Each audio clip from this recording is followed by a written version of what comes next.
Assalamualaikum warahmatullahi wabarakatuh. Sebelumnya, perkenalkan, saya Fitrianti Nurtika dengan NIM 105 721 109 321, program studi manajemen, mahasiswi dari Universitas Muhammadiyah Makassar. Nah, langsung saja, di sini saya akan memaparkan materi tentang PLC atau Product Life Cycle untuk memenuhi tugas final pada mata kuliah Teknik Proyeksi Bisnis.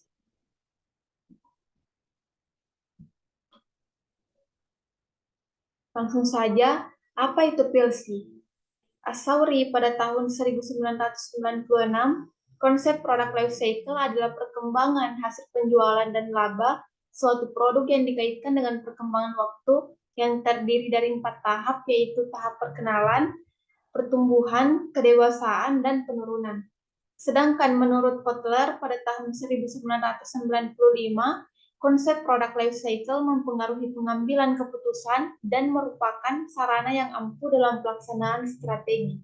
Jadi, product life cycle merupakan salah satu sarana penting untuk mengambil keputusan dalam memformulasikan strategi pemasaran. Nah, apa sih manfaat dari PLC? Yang pertama itu memprediksi permasalahan yang dihadapi dalam memasarkan produk untuk tiap tahapnya. Yang kedua, dapat mengetahui tahap manakah produk tersebut berada atau ke arah tahap manakah suatu produk tersebut bergerak, sehingga perusahaan dapat merumuskan rencana-rencana pemasaran. Ketiga, untuk mengevaluasi sejauh mana perusahaan dapat melakukan strategi yang telah dilaksanakan. Keempat, sebagai sarana untuk mengambil keputusan dalam memformulasikan strategi pemasaran. Selanjutnya, ada pun tahap-tahap dalam PLC. Yang pertama itu tahap perkenalan. Pada tahap ini, pertumbuhan penjualan lambat karena produk baru saja diperkenalkan kepada masyarakat. Biaya produksi sangat tinggi, sehingga tidak menghasilkan keuntungan sama sekali. Kedua, tahap pertumbuhan. Pada tahap ini, pasar dapat menerima produk baru dengan cepat, sehingga penjualan melonjak dan menghasilkan keuntungan yang besar. Ketiga, tahap kedewasaan atau kematangan.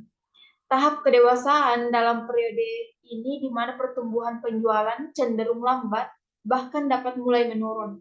Karena produk sudah diterima oleh pasar, profit biasanya akan stabil atau bahkan cenderung menurun karena adanya kompetitor.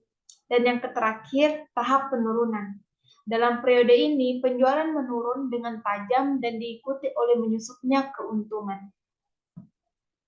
Selanjutnya, adapun di sini contoh studi kasus pada produk Coca-Cola. Nah, produk life cycle Coca-Cola merupakan berkarbonasi yang diproduksi oleh The Coca-Cola Company asal Atlanta yang sering disebut dengan Coca-Cola. Coca-Cola merupakan minuman ringan yang paling laris dalam sejarah serta salah satu merek yang paling dikenal di dunia.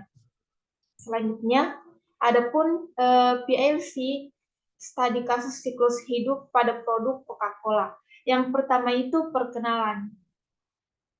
Coca-Cola diperkenalkan pada tahun 1886 sebagai minuman ringan berkarbonasi yang menyegarkan. Produk ini menjadi populer karena rasa khasnya dan strategi pemasaran yang kuat.